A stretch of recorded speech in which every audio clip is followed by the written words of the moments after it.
بسم اللہ الرحمن الرحیم۔ میرا نام رشاد بخاری ہے، میں اسلام آباد سے آیا ہوں اور کچھ دن سے میں پارا چنار میں ایک کام کے سلسلے میں مقیم ہوں، اور ہمارے کام کی نوعیت بھی یہ ہے کہ جس میں ہمیں یہاں کمیونٹی کے لوگوں سے، ایلڈرز سے، نوجوانوں سے ملنا پڑ رہا ہے اور ان کے ساتھ بات چیت کا ایک سلسلہ جاری ہے۔ تو خاص طور پہ پہلا میرا امپریشن تو یہ ہے کہ خاص طور پر جب آپ اسلام آباد یا پنجاب کے گرم علاقوں سے آتے ہیں تو پارا چنار میں آپ کو ایک خوشگوار موسم آپ کا استقبال کرتا ہے، اور سب سے زیادہ مزہ ہمیں اس بات کا آ رہا ہے کہ شام کو کھانے کے بعد جب ہم واک کرتے ہیں، خاص طور پر یہ جو ایریا ہے یہاں پہ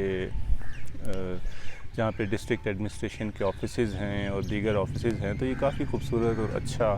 ویل مینیجڈ علاقہ ہے۔ تو یہاں پہ شام کو ہم واک کرتے ہیں تو بڑی خوشگوار موسم ہوتا ہے، جس میں یعنی کہ ہم انجوائے بھی کرتے ہیں اور اس علاقے کو اپریشیٹ بھی کر رہے ہیں۔ اسی طرح یہاں جن لوگوں سے ہم ملے ہیں ان سب سے مل کر ہمارا تاثر یہ بنا ہے کہ لوگ بہت خوش اخلاق ہیں، مہمان نواز ہیں، ملنسار ہیں، اور سب سے بڑی بات یہ ہے کہ کمپیریٹیولی یہاں کے علاقوں میں سیاسی شعور کافی زیادہ ہے۔ دوسری بات یہ ہے کہ اگرچہ پارا چنار میں خاص طور پر تعلیم کا معیار بہت بلند ہے، جیسا کہ ہمیں معلوم ہوا ہے، اور باقی جو دوسرے NMDs ہیں یعنی نیولی مرج ڈسٹرکٹس، ان کے مقابلے میں پورے کرم میں تعلیم کی سطح یا شرح بہتر ہے۔ لیکن اس کے باوجود ظاہر ہے کہ آپ دیگر علاقوں میں لوگوں سے ملتے ہیں اور یہاں لوگوں سے ملتے ہیں تو آپ کو اندازہ ہوتا ہے کہ یہاں نہ صرف سیاسی شعور ہے بلکہ لوگوں کو اپنے مسائل کا ادراک بھی ہے، اور اس کے ساتھ ساتھ وہ اپنے مسائل کے بارے میں بہت اچھے طریقے سے بات کرنے کے اہل ہیں۔ اپنے جو چیلنجز ان کے معاشرے کو درپیش ہیں ان پہ بھی وہ بات کر سکتے ہیں، ان کی جو ضروریات ہیں اس کی بھی وضاحت سے وہ اس پہ بات کر سکتے ہیں۔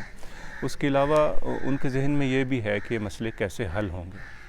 تو یہ ساری چیزیں بہت اچھی ہیں۔ جو ایک چیز تھوڑی سی پریشان کن ہے وہ یہ ہے کہ 2018 کے بعد سے چونکہ اس علاقے کا سٹیٹس تبدیل کر دیا گیا ہے اور اس کو ایک ضلع کا درجہ دے کر خیبر پختونخوا صوبہ کا حصہ بنا دیا گیا ہے، جہاں تمام پاکستانی قوانین اور آئین کا نفاذ ہے۔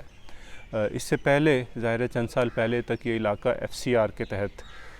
گورن کیا جا رہا تھا، جو سوا سو سال پہلے انگریز کا بنایا ہوا قانون تھا، اور یہاں پہ پولیٹیکل ایجنٹ ایک طرح سے ایک وائسرائے کی حیثیت رکھتا تھا جس کا کہا قانون تھا۔ اور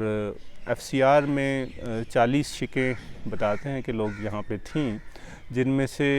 زیادہ تر ایسی بھی تھیں جن سے انتظام اور انصرام چلانے میں کافی مدد ملتی تھی، اور کچھ ایسی تھیں جن سے ظاہر ہے کہ جو کافی جن سے جبر کا پہلو نکلتا تھا، تو اس میں ایک اجتماعی رسپانسبلٹی آتی تھی۔ تو اب جب لوگ کمپیئر کرتے ہیں کہ نئے نظام میں جب یہاں پہ عدالتیں آ گئی ہیں، پولیس آ گئی ہے، دیگر سرکاری محکمے آ گئے ہیں اور نظام بدل گیا ہے، لیکن اب جب کمپیئر کرتے ہیں تو ان کو لگتا ہے کہ شاید پرانے نظام میں زیادہ امن و امان موجود تھا، اور اب اس نئے نظام کو سمجھنے میں لوگوں کو دشواری پیش آ رہی ہے۔ دوسرا یہ ہے کہ سرکاری اداروں کی کارکردگی بھی کوئی زیادہ مؤثر نہیں ہے جو لوگوں کو جس سے اطمینان ہو سکے۔ نتیجتاً وہ لوگ جنہوں نے ریفارم اور مرجر کے حق میں بات کی تھی اور اس کا مطالبہ کیا تھا، ان میں سے بھی بہت سے لوگ جن میں نوجوان طبقہ نمایاں تھا، اب اس سے مایوس نظر آتے ہیں، اور وہ کہتے ہیں کہ اس کے مقابلے میں تو پہلا ہی نظام بہتر تھا۔ تو جب ہم اس چیز کا تجزیہ کرتے ہیں تو میری سمجھ میں کم از کم یہ آتا ہے کہ ظاہر ہے کہ FCR کے تحت بہت لمبے عرصے تک یا اس جدید دنیا میں کسی بھی علاقے کو چلانا بہت مشکل ہے۔ ظاہر ہے کہ جب آپ اس کو مین سٹریم میں لانا چاہتے ہیں اس علاقے کو، تو اس میں آپ کو وہ تمام قوانین لاگو کرنے پڑیں گے اور وہ تمام ادارے لانے ہوں گے جو باقی ملک میں کام کر رہے ہیں۔ تو اس میں میرا خیال ہے کہ ایک زیادہ سے زیادہ آگاہی پھیلانے کی ضرورت ہے، اور اس کے ساتھ ساتھ اداروں کی کارکردگی کو زیادہ بہتر بنانے کی ضرورت ہے۔ لوگوں کے درمیان اور سرکاری اہلکاروں کے درمیان زیادہ انٹریکشن ہونے کی ضرورت ہے تاکہ ان کی شکایات ان تک پہنچیں، اور میرا خیال ہے کہ حکومت کو چاہیے کہ وہ لوگوں کی پریشانیاں کیا ہیں، ان کے چیلنجز کیا ہیں، ان کو اس نئے نظام میں کیا کیا مشکلات پیش آ رہی ہیں، تاکہ وہ اس کا ازالہ کر سکیں، اور یہی ایک صورت ہے جس کے ذریعے آپ مرجر اور ریفارم کو کامیاب کر سکتے ہیں۔ ادروائز ہو سکتا ہے کہ عوام کے اندر سے یہ مطالبہ شدت پکڑ جائے کہ وہ اس نظام کو قبول نہیں کریں گے۔ بہت شکریہ۔